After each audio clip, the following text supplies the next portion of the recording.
So, kakain na. So, bago tayo kakain, so, ang linagang buto-buto ng baboy. So, dalawang slice lang yan kasi ako lang mag-isa, di ba? So, mamaya, so, ilagay ko na yung mga gulay dyan. Ayan. Magsabaw tayo ngayon kasi medyo maulan. Ayan. Oh, ang lalaki, oh.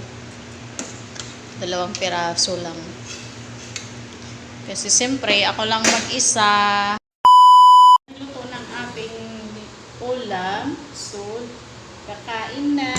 So, bago tayo kakain, so, magdasal na tayo.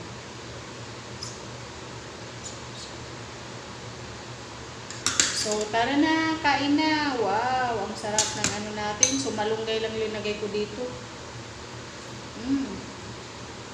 Namimiss ko kasi yung sinabaw na karneng baboy na malunggay lang ang lagay.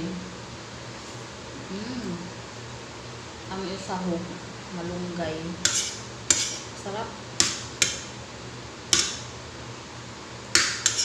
Kain po tayo.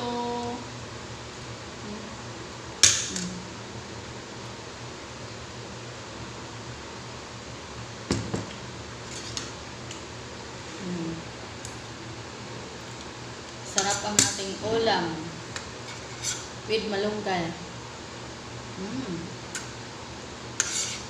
Maaga ako kakain kasi ako lang mag-isa dito. At may tira ako kanina, ayan. So, ubusin ko to kasi sayang, di ba?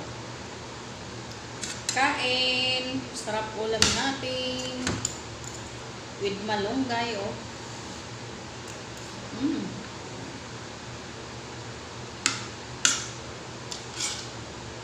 Mainit-init ang sabaw. Masarap ang sabaw, maulan. Kakatapos ko rin maligo, kaya masarap maghigop ng sabaw.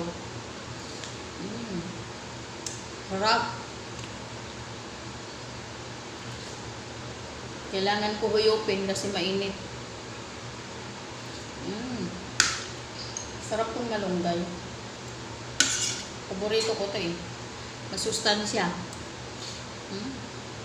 Diba?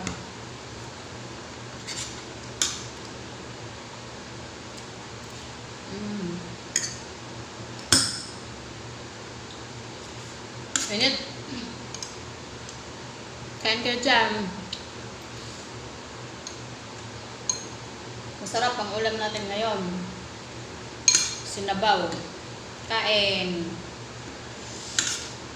Sa probinsya, pag walang repolyo, walang mais, ito lang yung linalagay ko eh. Kaya naisipan ko, kaya nagluto ako ng ganito with malunggay.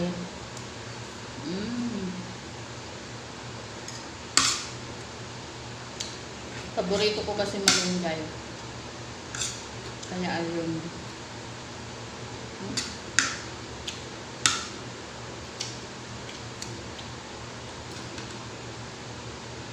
Sarap.